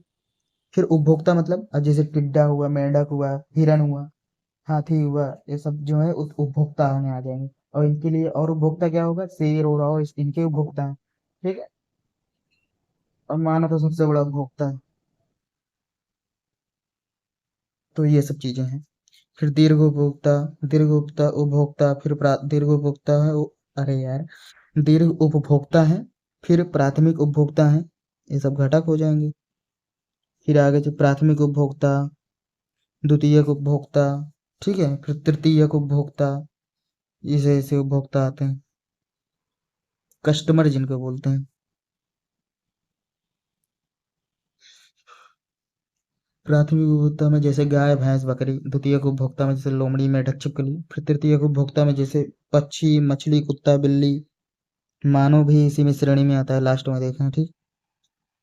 सांप गिद्ध बाज शेर आदि ये सब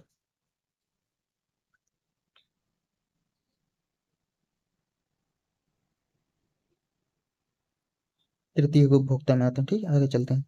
फिर है सूक्ष्म उपभोक्ता, जैसे इसमें जीव जंतु कवक, कवक हो जाएंगे, फंजाई जिसको बोलते हैं, बैक्टीरिया, ठीक है, ये सब सूक्ष्म उपभोक्ता में आते हैं।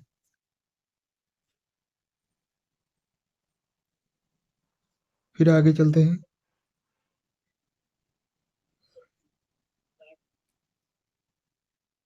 ये सब पारिस्थितिकी मिलकर पारिस्थितिकी तंत्र बनाते हैं। अब जैसे जैसे अजैविक घटक में अकार्बनिक पदार्थ अभी पढ़ाया ही था सब सारी चीजें। फिर है, आगे चलते हैं। फिर कार्बनिक पदार्थ, फिर जलवायु संबंधी कारक, ठीक है, ये सब चीजें पढ़ चुके हैं अभी।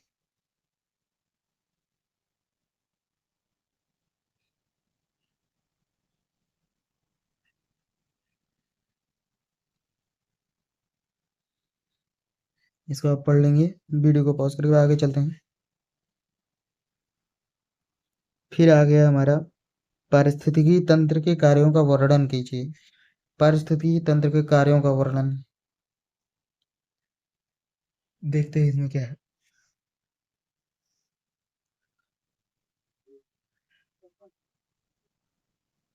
ये इंपॉर्टेंट प्रश्न है, इसको पढ़ देंगे हम और समझा भी देंगे।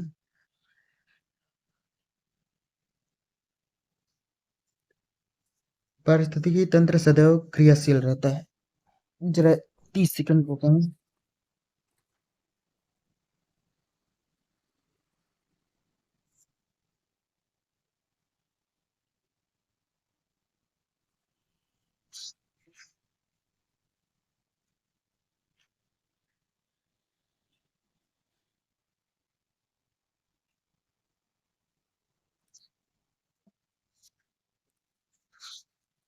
चलिए देखते हैं।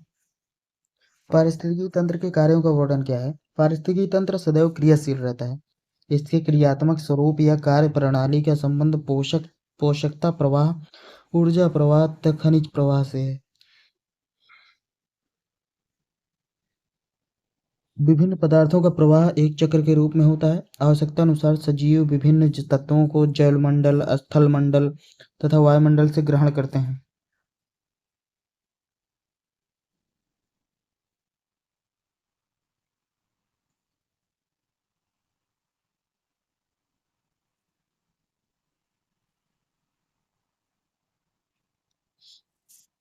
और कुछ समय बाद पुनः इन्हें मुक्त कर देते हैं। इस प्रकार के चक्र में जैविक तथा अजैविक दोनों ही प्रकार के घटक निरंतर क्रियाशील रहते हैं। अतः इसे जैव भू रासायनिक चक्र कहते हैं। एक पारिस्थितिकी तंत्र की कार्य प्रणाली को समझने के लिए उसकी खाद्य श्रृंखला, पारिस्थितिकी पिरामिड, खनिज पदार्थों के चक्रीकरण की तथा ऊर्जा प्रवाह को समझना आवश्यक है। इसी में जो अभी कुछ क्वेश्चन में आपके डाउट थे वो क्लियर हो जाएंगे। ठीक है, देखते हैं। खाद्य श्रृंखला अभी जो बताए थे हम,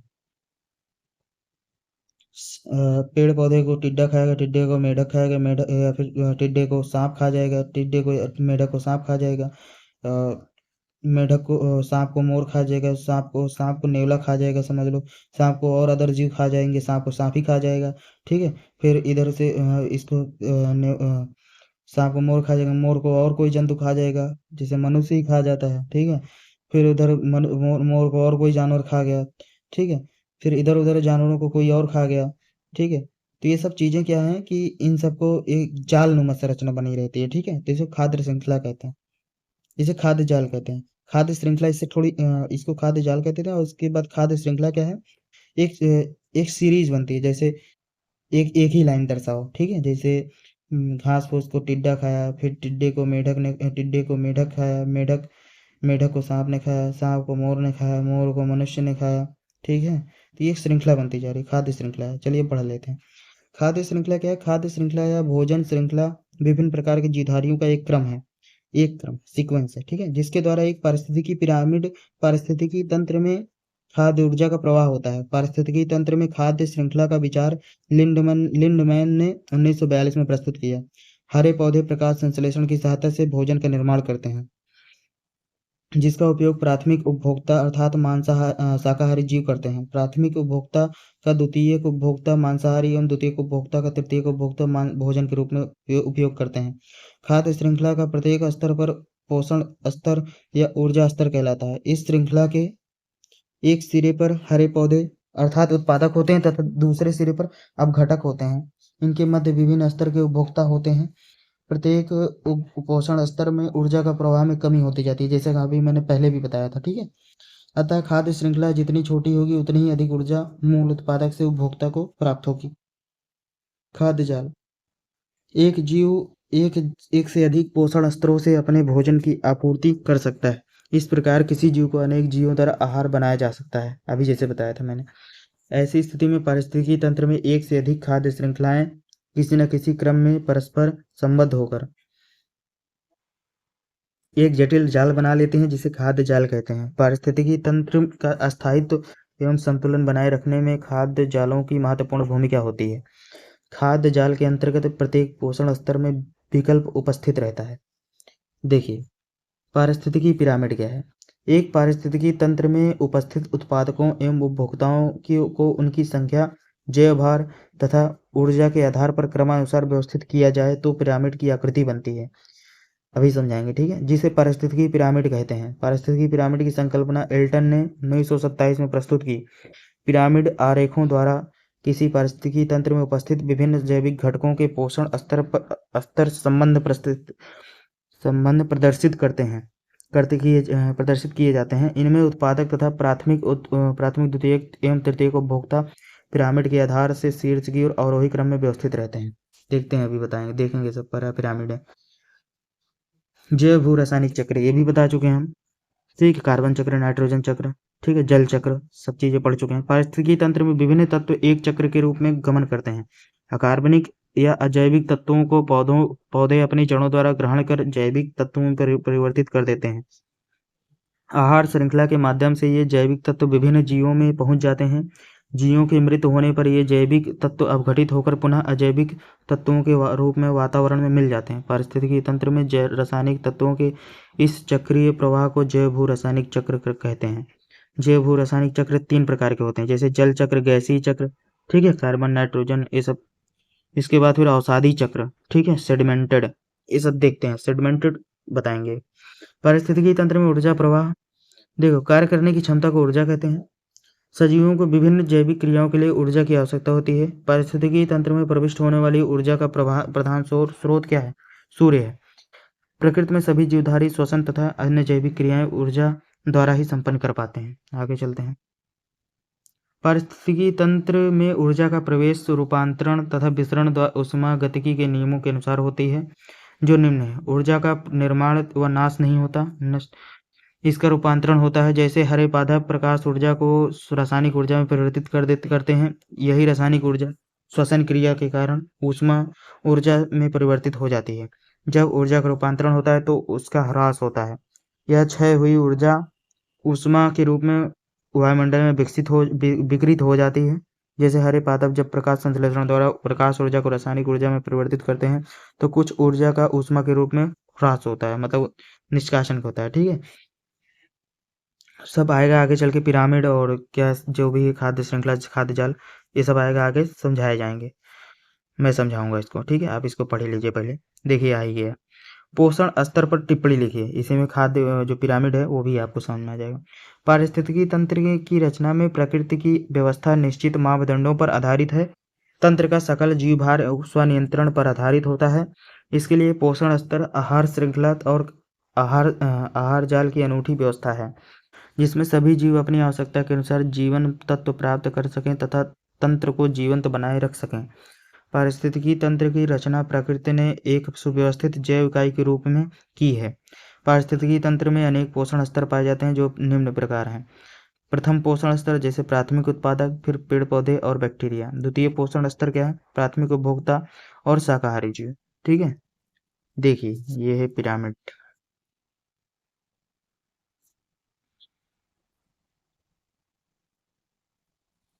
पोषण स्तर कार्य प्रणाली जैसे देखिए, सबसे पहले जो है पेड़ पौधे या वनस्पति प्राथमिक उत्पादक है, इनको सूर्य से ऊर्जा प्राप्त होती है। ठीक है, ये सूर्य से प्राप्त ऊर्जा को प्रकाश संश्लेषण द्वारा रासायनिक ऊर्जा में बना लेते हैं, मतलब अपना भोजन बना लेते हैं, मतलब प्रकाश ऊर्जा को रासायनिक ऊर्जा में बदल देते हैं। ये प्राथमिक पोषण स्तर है।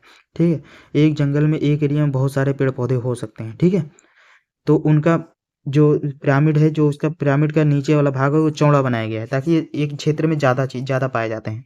इसके बाद द्वितीय पोषण स्तर में जैसे भेड़, बकरी, गाय, हिरन, खरगोश आदि शाक भक्षी जीव, ये पेड़ पौधों के मुकाबले थोड़ी कम संख्या में होते हैं।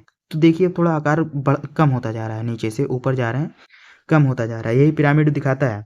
फिर है इसके बाद इनको खाने वाले जैसे समझ लो शेर, चीता या फिर जो भी हैं, इनकी ये सबसे कम, इनसे भी कम होंगे।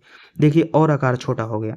ठीक है, फिर जो है अब ये जब ये मरेंगे तो इनको इनको जो अपघटित करेंगे, सड़ गल जाएंगे, तो इनको अपघटित खाने पीने वाले जो फंजाई कवक बैक्टीरिया होंगे, वो मतलब ज़्यादा होते हैं, लेकिन बहुत छोटे एरिया में बहुत, उनको मुट्ठी भर भी तो नहीं होते हैं, उसमें भी लाख करोड़ हो जाते हैं, लेकिन वो एक एरिया में बहुत कम होते हैं। ठीक है, बहुत छोटे स्थान पर बहुत ज़्यादा भले होंगे, लेकिन एक एरिया में बहुत ज़्यादा कम होंगे, तो उनको चतुर्थ पोषण स्तर कहा जाता है।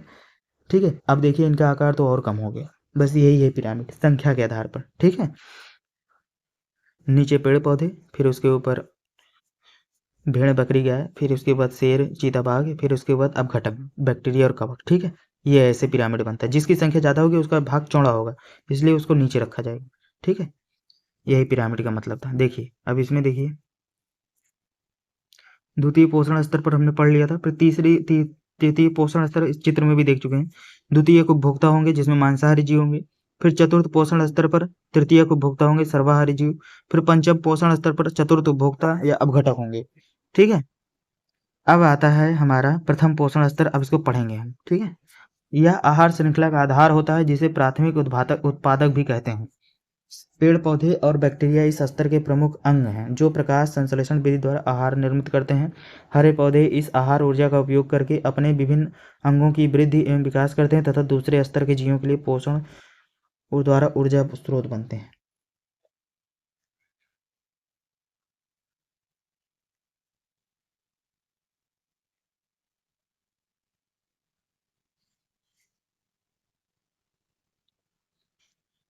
द्वितीय पोषण स्तर पर क्या है? इसमें समस्त प्राथमिक उपभोक्ता सम्मिलित हैं, जो जीव जंतु अपना आहार स्वयं नहीं निर्मित करते, बल्कि प्राथमिक उत्पादकों अथवा प्रथम पोषण स्तर पर निर्भर रहते हैं, जैसे उन्हें द्वितीय स्तर के अंतर्गत रखा जाता है।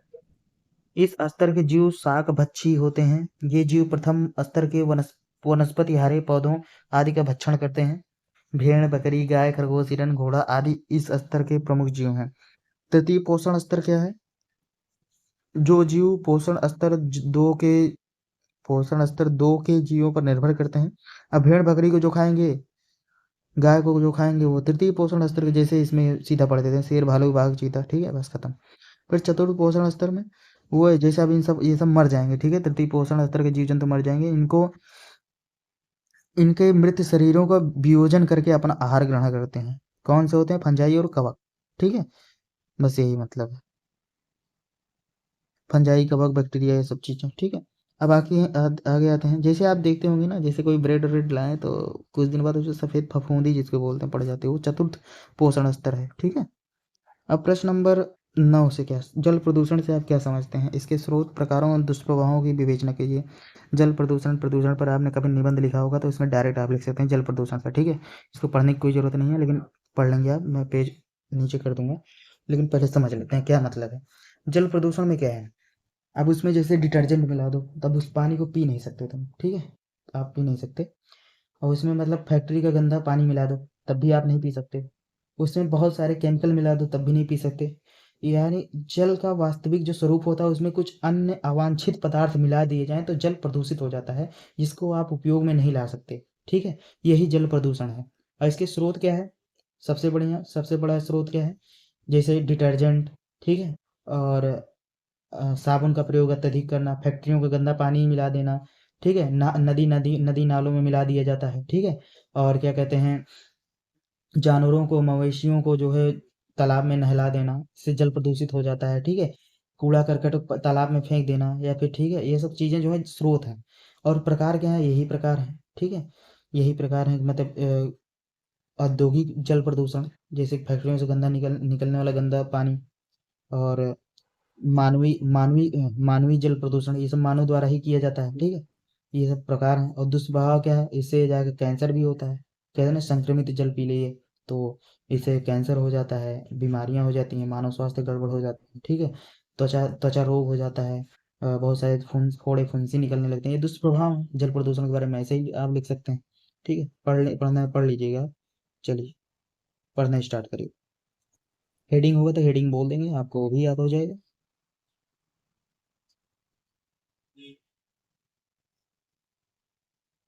चलिए आगे चलते हैं 2 सेकंड बाद। ये देखिए, जल प्रदूषण के स्रोत हैं, सब कुछ जानते हैं, आप सब बता चुके हैं। और जल प्रदूषण के प्रभाव भी, दुष्प्रभाव भी हैं, मनुष्य पर प्रभाव, ठीक है? चलिए आगे चलते हैं 2 सेकंड बाद। वीडियो को पॉज करें और पढ़ते जाएं। देखिए, मनुष्य पर प्रभाव सब पता ही है, बता ही दिया था, ठीक है?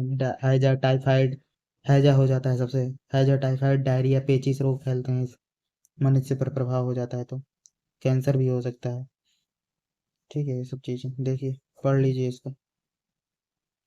फिर जल जीवों और जल वनस्पति पर प्रभाव, जैसे अब देखो बहुत ज़्यादा प्रदूषण होता है तो मछलियाँ मर जाती हैं, ठीक है?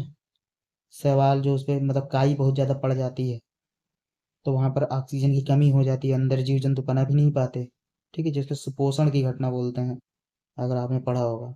अतिक्रमण, सुपोषण, बीओडी कम हो जाती है, ठीक है? मतलब जितना ऑक्सीजन चाहिए उतना मिल ही नहीं पाता है, तो मछलियाँ वहाँ की मर जाती हैं। बायोलॉजिकल ऑक्सीजन डिमांड के बारे में आपने पढ़ा होगा, ठीक है? ये सब पढ़ लीजिए आप जल्दी जल्दी से। फिर आगे चलते हैं।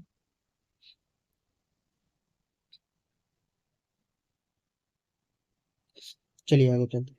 फिर अन्य प्रभाव भी देख लीजिए, सारी चीज़ें हैं, सब पढ़ चुके हैं आप, ठीक है? सब।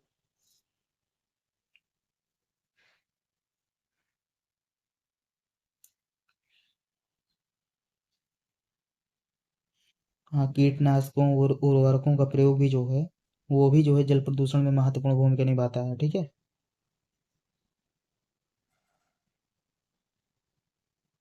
चलिए आगे चलते हैं। जल प्रदूषण नियंत्रण के उपाय, बस इन सब पे नियंत्रण कर लो, ठीक है? ज़्यादा मत उपयोग करो इन सब चीज़ों का, ज़्यादा मत उसमें पानी, फैक्ट्रियों का गंदा पानी ज़्यादा मत खेतों में या नदियों में डालने दो, ठीक है? मवेशी या पशुओं को जो है, मवेशी या पशुओं को जो है वो घर पे ही नहला दो, बाल्टी भर भर के, तो तालाब गंदा नहीं होगा, ठीक है? बस यही सब, केमिकल का कम उपयोग करो, यही सब चीज़ें हैं, उपाय हैं जल के प्रदूषण के नियंत्रण के उपाय हैं। सबको जागरूक करो, ये भी देख लो। यहाँ पे काम खत्म, पढ़ने के बाद।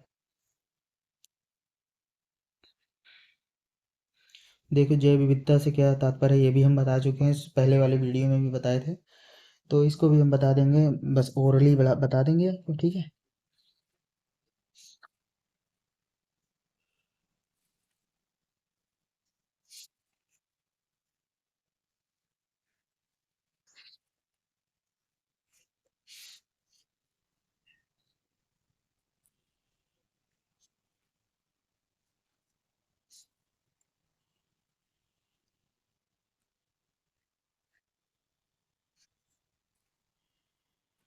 चलिए हम बताते हैं, जैव विविधता से क्या तात्पर्य है, जैव विविधता संरक्षण के लिए क्या प्रयास किए गए हैं, इसको बहुत ध्यान से सुनिएगा, ठीक है? ऐसे ही याद हो जाएगा।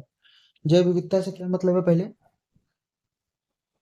जैसे एक एरिया है, जंगल है मान लीजिए, वहां पर बहुत सारे जीव जंतु हैं, ठीक है?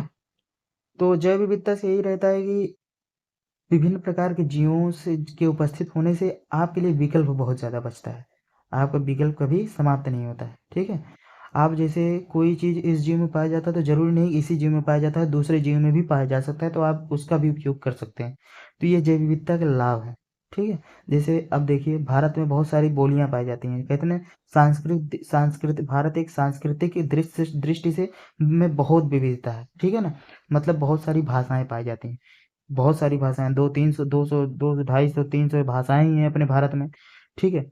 अब मान लीजिए हमें मान लो सपोज़ दैट कोई दुश्मन देश हम पर आक्रमण कर रहा है और हमको कन्वर्सेशन करना है, तो अगर हम बहुत सारी भाषाओं को जानते हैं, तो उसी में अगर हम कन्वर्सेशन करें तो सारी भाषाएँ तो कोई सीख के आएगा नहीं, ठीक है? तो हमारे लिए काम आसान हो जाएगा लेकिन उसके लिए कठिन हो जाएगा, ठीक है? तो हमारे पास बहुत विकल्प हैं। यही जैव विविधता है, मतलब एक स्थान पर बहुत सारे जीव जंतु पाए जाते हैं, तो ये एक स्थान पर बहुत सारे जीव जंतु पाए जाते हैं, इसी को विविधता कहते हैं, ठीक है? और जैव विविधता अब जैसे बोलते हैं कि ना कि शेर, बाघ, पशु मतलब चीता उता इन सब विलुप्त होते जा रहे हैं, तो ये विविधता का अंत ही तो है। मतलब मांसाहारी जीवों में कुछ जीव जंतु अगर खत्म हो जाएंगे तो विकल्प का अभाव होने लग रहा है, और इन विकल्पों को बचाए रखने के लिए बहुत सारी योजनाएं चलाई जा रही हैं। जैसे पहली बात तो स्वस्थाने बहिस्थाने, ठीक है? इन सब का परिरक्षण, जैसे स्वस्थान जंगल को ही आप सुरक्षित कर दो, उसे राष्ट्रीय पार्क घोषित कर दो, ठीक है? सरकार कर ही रही है, ठीक है? फिर टाइगर रिजर्व घोषित कर दो, ठीक है? मगरमच्छ परियोजना, बाघ परियोजना, ये सब परियोजनाएं, ठीक है? और शेर परियोजना, मतलब जो भी सब परियोजना है, वन्य जीव परियोजना, ये सब संरक्षण की विधियां हैं, जैव विविधता संरक्षण की विधियां हैं। आप इसको पढ़ लेंगे एक बार, फिर आगे चल के आपको सबको यही शायद मिलेगा, समझ में आ गया, ठीक?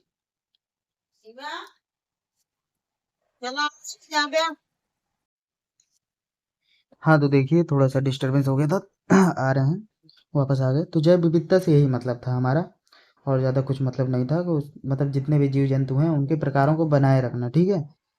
बहुत सारे जीव-जंतु नष्ट हो जाएँगे तो फिर पृथ्वी का बैलेंस जो पारिस्थितिकी तंत्र है ना वही मतलब क्या कहते हैं गड़बड़ हो जाएगी, बर्बाद हो जाएगी, ठीक है?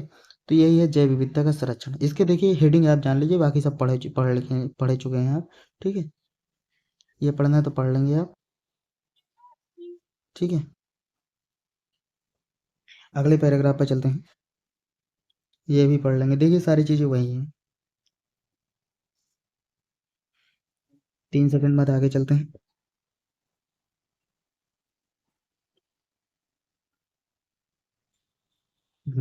देखिए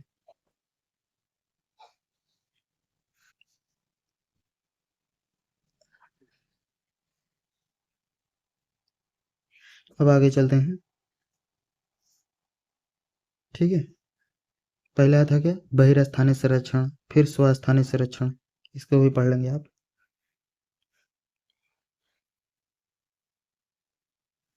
अब पूरा देख लीजिए, पूरा पेज। पहला प्रश्न क्या था? जैव विविधता से क्या तात्पर्य है? जैव विविधता संरक्षण के लिए क्या प्रयास किए गए हैं? अब इसका देख लीजिए, पूरा पेज में देखिए हेडिंग, ठीक है? तो ये चीज़ थी। अब आगे चलते हैं। देखिए इसमें भी राष्ट्रीय उद्यान, वन्यजीव अभयारण्य, विशिष्ट प्रोजेक्ट, बाघ परियोजना, ठीक है? सिंह परियोजना, मगरमच्छ परियोजना, ये सब चीज़ें हैं।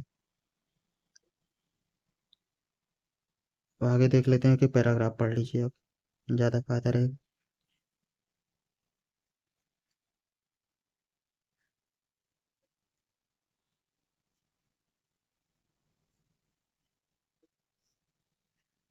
इस पैराग्राफ को पढ़ेंगे, इसके बाद फिर आगे चलते हैं, वन्यजीव अभयारण्य को पढ़ लेंगे।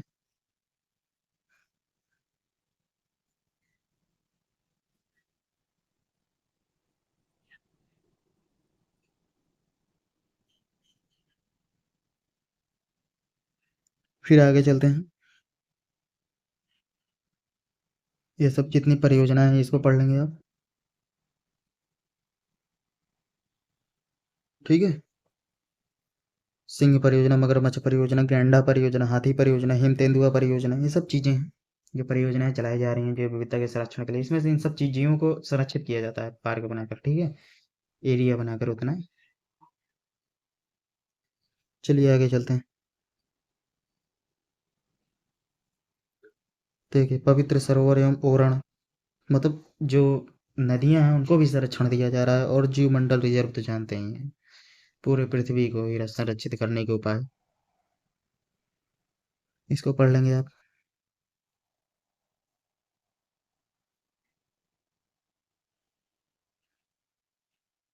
फिर आगे चलते हैं, देखते हैं, पहले इसको पूरा पैराग्राफ देख लीजिए।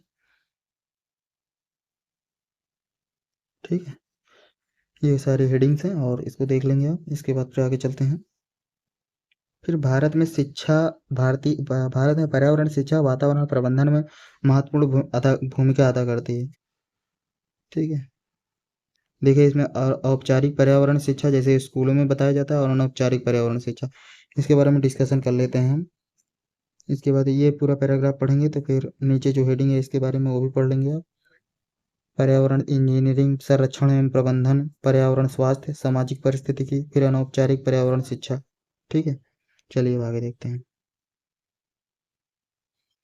भारत में पर्यावरण शिक्षा वातावरण प्रबंधन में महत्वपूर्ण भूमिका अदा करती है। जैसे औपचारिक में क्या होता है, जैसे स्कूलों में पर्यावरण के बारे में बताया जाए, और अनौपचारिक मतलब अपने समाज से भी सीखते हैं। कुछ लोग दादा दादी कुछ भी पड़ोसी वड़ोसी बोलते हैं, यार इतना मत जलाओ नहीं तो अगल बगल के पूरा माहौल खराब हो जाएगा। ठीक है, तो ये सब चीज़ें हैं, औपचारिक और अनौपचारिक, फॉर्मल और इनफॉर्मल। ये पढ़ लेंगे पूरा पैराग्राफ, फिर ये पढ़ लेंगे आप।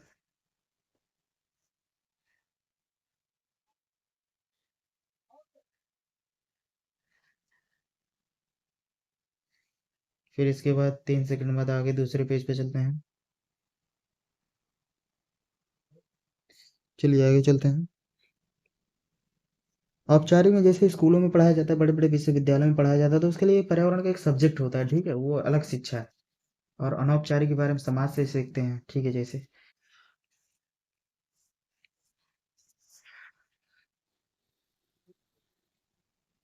अब आगे चलते हैं।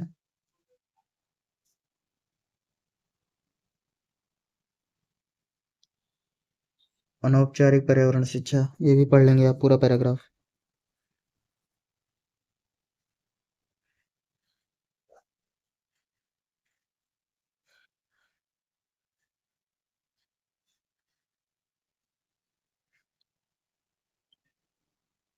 फिर आगे चलते हैं। फिर पर्यावरण शोध अनुसंधान, बहुत सारे रिसर्च सेंटर खोले गए हैं ना, पर्यावरण जो घटनाएं घटती रहती है उनका जो प्रदूषण का लेवल रहता है।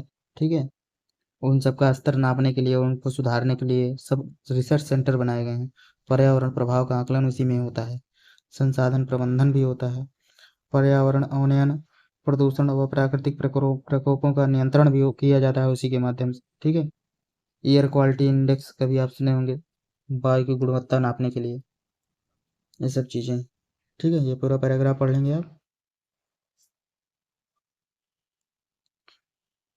फिर आगे चलते हैं हम। ये देखिए, पर्यावरण अवनयन, प्रदूषण व प्राकृतिक प्रकोपों का नियंत्रण भी होता है ना। जब रिसर्च अनुसंधान कर लेंगे तो इससे क्या बचाव होगा, इससे क्या विकल्प है, ये सब नुकसान करने वाली को छोड़ क्या छोड़ना है, क्या उसमें से उपयोग करना है, ये सब चीज़ें जब पता चलेंगी तभी तो प्राकृतिक प्रकोपों का नियंत्रण हो पाएगा। ठीक है, फिर तकनीकी परिमार्जन व उत्पादन प्रबंधन, टेक्नोलॉजी का विकास करना। ठीक है, पर्यावरण प्रदूषण को नापने के लिए, मापने के लिए। ठीक है, और उसके सुधारने के लिए। ठीक है, जैसे पॉलीथीन फेंक देते हो तो उसको डामर बना लिया जाता है, सड़क बनाने में उपयोग कर लिया जाता है, उपयोग ही हुआ। ठीक है, अब आगे चलते हैं।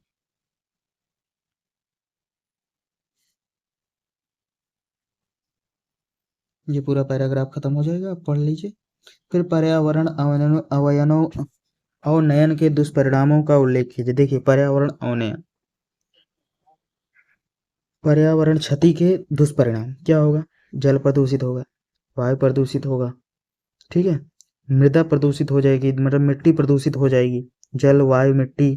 ठीक है, सारी चीजें जब प्रदूषित हो जाएगी तो मानव जीवन अस्त व्यस्त हो जाएगा। ठीक है, मानव को बहुत सारे रोग होंगे, जीव जंतु भी प्रभावित होंगे, मछलियां मर जाएंगी जल प्रदूषण होने से, गंदा जल पीने से हमें हैजा हो जाएगा। ठीक है, मिट्टी प्रदूषित होगी, ज़्यादा रासायनिक उर्वरक प्रयोग करोगे, इससे क्या होगा, इससे जो है पेड़ पौधों से होता हुआ जो रासायनिक पदार्थ है वो हमारे शरीर में जाएगा, तब भी कैंसर होगा, हम बीमार से ग्रस्त हो जाएंगे। बहुत सारी चीजें हैं। ठीक है, हमें सांस लेने में तो कठिनाई हो जाएगी, वायु प्रदूषित हो जाएगा तो। ठीक है, उन सब का कारण क्या है सब वो भी जानते हैं हम। गाड़ियों से निकला धुआं, ठीक है, फैक्ट्रियों से निकला धुआं, फैक्ट्रियों से निकला गंदा पानी, रासायनिक उर्वरकों का प्रयोग, बहुत सारी चीजें हैं जो पर्यावरण के दुष्परिणाम है ये सब चीजें। ठीक है, यही यही परिणाम है, यही दुष्परिणाम का उल्लेख भी है। हेडिंग आप देख लीजिए, पढ़ना है तो पढ़ लीजिए, बाकी कोई मतलब नहीं है, इसको अपने आप से भी लिख सकते हैं। ठीक, चलिए आगे चलते हैं, ये पूरा पैराग्राफ पढ़ लेंगे।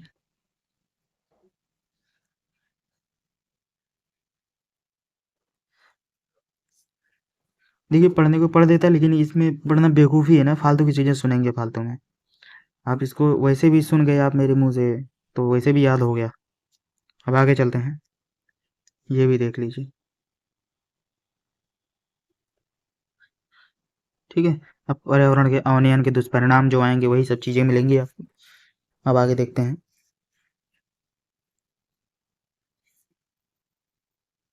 ठीक है, वही सब चीज़ें हैं। देखिए ऑक्सीजन स्वच्छ ऑक्सीजन नहीं मिलेगी, सांस लेने में परेशानी होगी। अब आगे चलते हैं,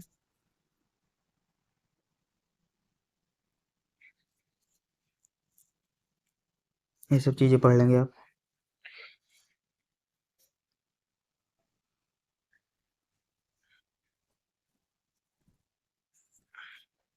अब आगे चलते हैं, यहाँ से ये पूरा पैराग्राफ पढ़ लेंगे आप। ठीक है,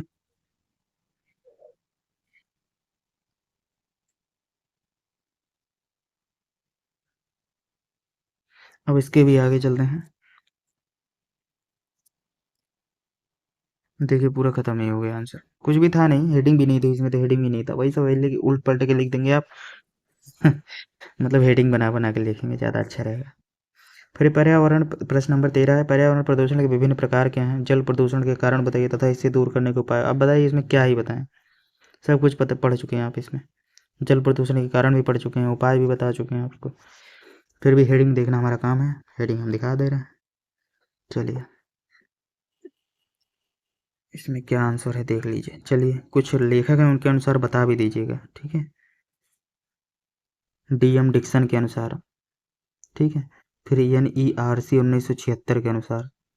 इसका परिभाषा भी हम पढ़ दे रहे हैं, पहले एक मिनट।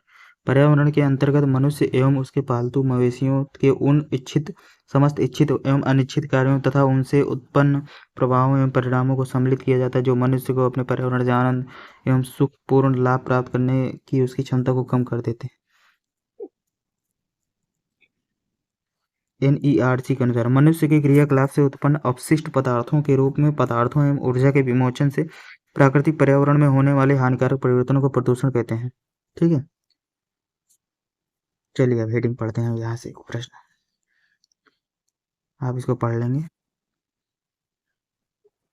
ये हमारा आखिरी उत्तर है।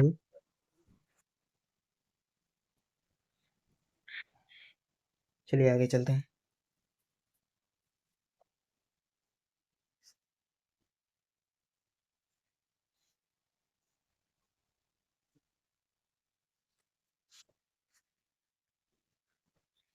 चलिए अब इससे भी आगे चलते हैं। अब देखिए प्रदूषण के प्रकार। भौतिक प्रदूषण में क्या होता है, स्थल प्रदूषण यानी मृदा प्रदूषण, वायु प्रदूषण, जल प्रदूषण, सामाजिक प्रदूषण। ये भी है इसमें कुछ, ये भी देख लेते हैं क्या है, एक शब्द से ही क्लियर हो जाएगा। आगे चलते हैं। प्रदूषण के प्रकार में सामाजिक प्रदूषण में क्या है, निर्धनता व बेरोजगारी के आधार पर आर्थिक, फिर धार्मिक प्रदूषण, राजनीतिक प्रदूषण, दंगा प्रदूषण, जातीय प्रदूषण, ये सब आप शब्द से पूर्णतः परिचित होते जा रहे हैं। ठीक है, दंगा प्रदूषण मतलब समझ रहे हो, बहुत सारे लड़ाई झगड़े हो जाते हैं उसमें, उससे भी प्रदूषण होता है, वो प्रदूषण की ही संज्ञा में आता है। फिर धार्मिक प्रदूषण, लोग धर्म के नाम पर लड़ जाते हैं। राजनीतिक प्रदूषण, लोग पार्टियों के नाम पर लड़ जाते हैं। निर्धनता व बेरोजगारी के आधार पर आर्थिक प्रदूषण होता है। ठीक है, ये सब नुकसान है वातावरण के लिए और हमारे जीवन के लिए, इसलिए प्रदूषण की संज्ञा में आता है सामाजिक प्रदूषण। फिर इसके बाद है फिर प्रदूषण के माध्यम या साधन के आधार पर वर्गीकरण। सब वही चीजें उल्ट पलट के हैं देखो। ठीक है, इसको पढ़ लेना आप। फिर आगे चलते हैं। फिर जल प्रदूषण क्या है उसके बारे में बता दिया गया है।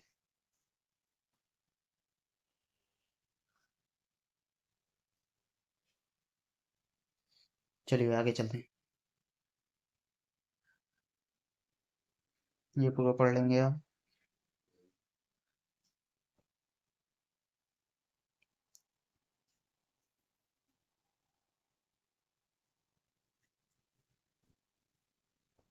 फिर आगे चलते हैं।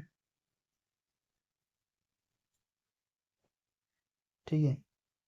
विश्व स्वास्थ्य संगठन WHO के अनुसार ये सब चीज़ें हैं, इनके बारे में पढ़ लेंगे आप। जल प्रदूषण की परिभाषा है इनके अनुसार, ठीक है। वीनियर के अनुसार, फिर साउथ क्या है, साउथ रिक के अनुसार, इनके अनुसार ये सब लेखक हैं, इनके बारे में कोट कर देंगे आप, बहुत अच्छा नंबर मिल जाएगा आपको। चलिए आगे चलते हैं। नौरी के वैज्ञानिकों के अनुसार, ठीक है, सब वही चीज़ें हैं।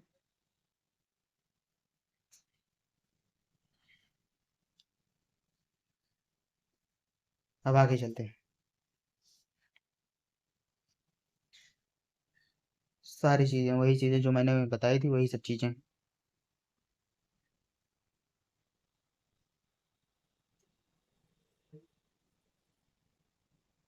अब इसके भी आगे चलते हैं। समुद्री जल प्रदूषण, रासायनिक खादों द्वारा जल प्रदूषण, जल प्रदूषण का प्रभाव क्या होता है, सब पढ़ चुके हैं। और आप भी पढ़ चुके हैं, तो अब इसको देख लेंगे एक बार, और आपका पूरा सीरीज समाप्त की ओर है। अब आगे चलते हैं। ये पूरा पढ़ लेंगे आप, ठीक है।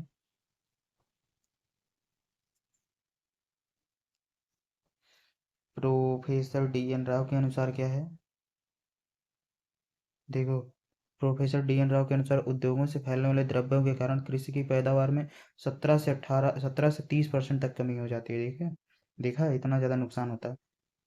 फिर जल प्रदूषण नियंत्रण में स्वयंसेवी संस्थाओं का योगदान क्या है, ठीक है, जो स्वयं से अपनी संस्थाएं बना जल प्रदूषण को कम करने की कोशिश करते हैं, वो भी देख लेते हैं।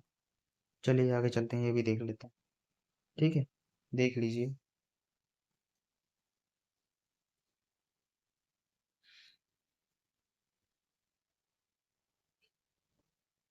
फिर आगे चलते हैं।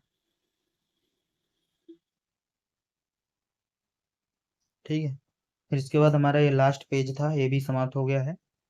और हाँ, आपका पूरा सेकंड पेपर जो है, इन्वायरमेंटल जियोग्राफी, वो भी समाप्त हो गया। ठीक है। अब आपको एक काम करना है। सबसे पहले आपको पेपर से पहले आपको वीडियो को 2 से 3 4 बार जरूर देख कर जाएं, ताकि आपको सारी बातें ओरली सब कुछ याद हो जाए। ठीक है। और वीडियो को लाइक कर देना है, शेयर कर देना, सब्सक्राइब कर देना, और अपने दोस्तों को भी शेयर कर देना है, जिनको जिनको इसकी आवश्यकता है। ठीक है। बाकी मिलते हैं हम नेक्स्ट वीडियो में नेक्स्ट सब्जेक्ट के साथ, तीसरे प्रश्न पत्र और चौथे प्रश्न पत्र में आपको पूरा सहयोग करने की अपनी तरफ से पूरी कोशिश करेंगे। ठीक है।